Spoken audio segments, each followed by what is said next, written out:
Bonjour à toutes et à tous, je m'appelle Frédéric Garcès, je suis comédien et metteur en scène et je vous souhaite la bienvenue dans cette petite parenthèse où je vous invite à m'accompagner dans un domaine fascinant et mystérieux, le monde du théâtre.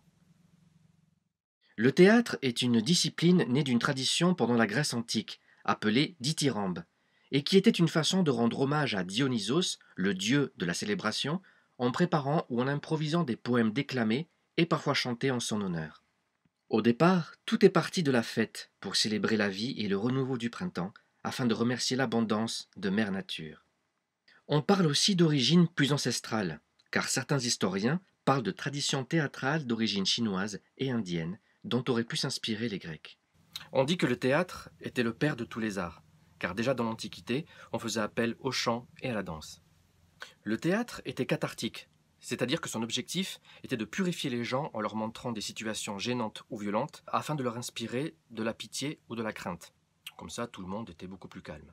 Les tragédies grecques se composaient d'un ou deux acteurs, appelés le protagoniste et le deutéragoniste, ainsi que du chœur qui chantait et répondait. Les récits se basaient souvent sur la mythologie, l'histoire, la politique, voire les questions métaphysiques. Les comédies grecques, au contraire, se moquent de la politique et des dieux. Son seul objectif était de divertir le public.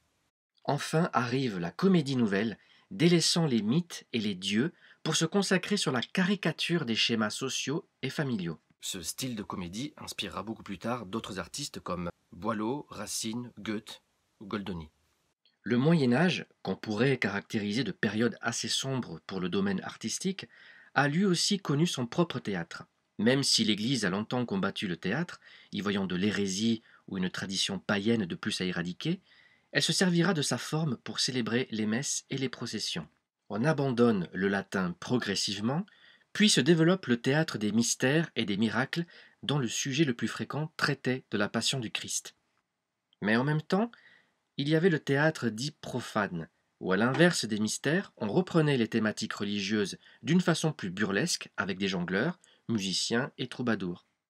Enfin, les moralités étaient des spectacles qui sortaient du contexte religieux à travers des personnages allégoriques, c'est-à-dire donner corps à des valeurs morales. Exemple. La vie, représentée par un roi, est fière de ses pouvoirs illimités.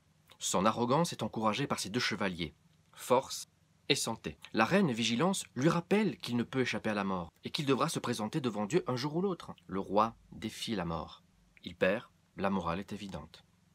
Quelques siècles plus tard, aux alentours du XVe, le théâtre antique revient à la mode, surtout en Italie, et plaît aux riches. L'évolution de cette mode amènera les auteurs à se réinventer en allant vers ce qu'on appellera le théâtre érudit, qui est essentiellement constitué de comédies puisant leur sujet dans la vie contemporaine ou l'adultère.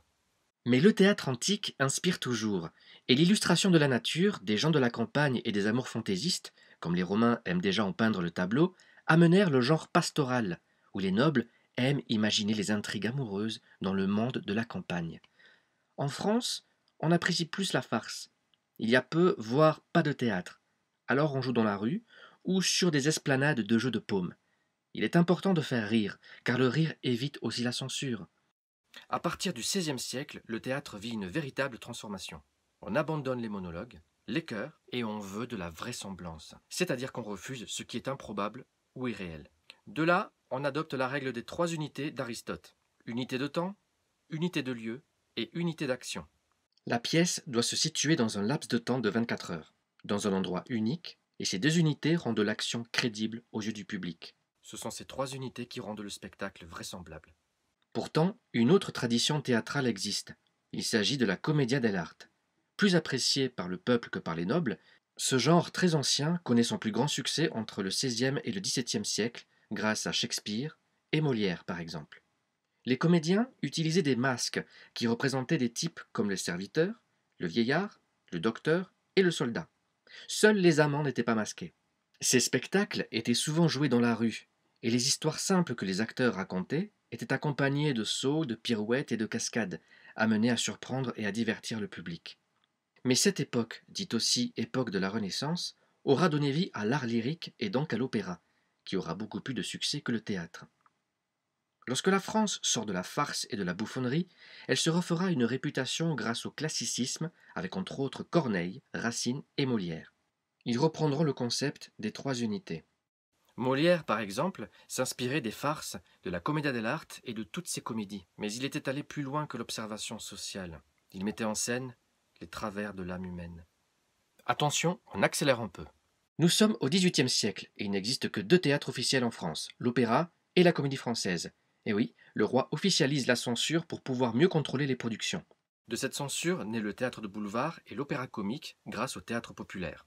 La comédie française et l'opéra, craignant de perdre du public, enchaînent procès sur procès avec le théâtre populaire, qui se voit finalement interdit de présenter des pièces dialoguées.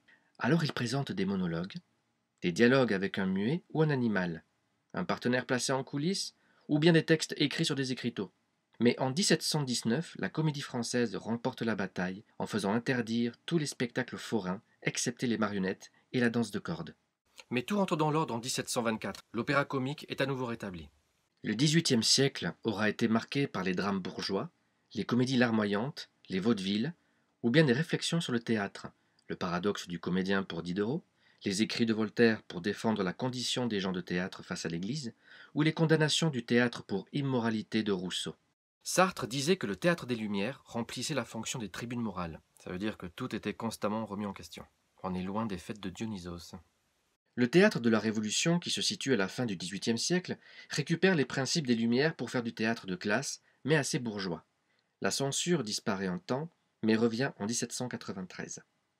De nouveaux genres arrivent tels que le mélodrame, tout se politise et se popularise, et on cherche à avoir plus de réalisme, ce qui amène une évolution technique, un véritable mouvement qui pose les bases du théâtre que nous connaissons aujourd'hui. Le XIXe siècle est la naissance de la mise en scène. Même si de tout temps il y a toujours eu un organisateur, on s'interroge beaucoup plus sur l'interprétation d'un texte, l'harmonie et les sens qu'on accorde au décor et aux costumes, les effets spéciaux et un réalisme plus profond. On développe le quatrième mur, c'est-à-dire que l'espace entre le public et les acteurs ne permet plus d'interaction comme avant. Le metteur en scène amène les comédiens vers une imitation plus fidèle de la vie. Durant le siècle suivant, de nouveaux genres verront le jour, comme le théâtre symboliste, le théâtre expressionniste, le théâtre de la distanciation, le théâtre de la cruauté, le théâtre après-guerre et le théâtre de l'absurde, jusqu'au nouveau théâtre qui, aujourd'hui, existe encore. On peut dire que le théâtre est une célébration de la vie qui ne cesse de remettre en question notre rapport au monde, de confronter la vie face à la mort, de faire face à nos peurs les plus profondes et les plus communes, afin que dans tous les périples subis à travers le temps, à travers nos vies, nous puissions toujours trouver la force de nous relever et de révéler aux autres et à soi-même notre toute-puissance. Voilà pour ce petit tour d'horizon. Prenez soin de vous.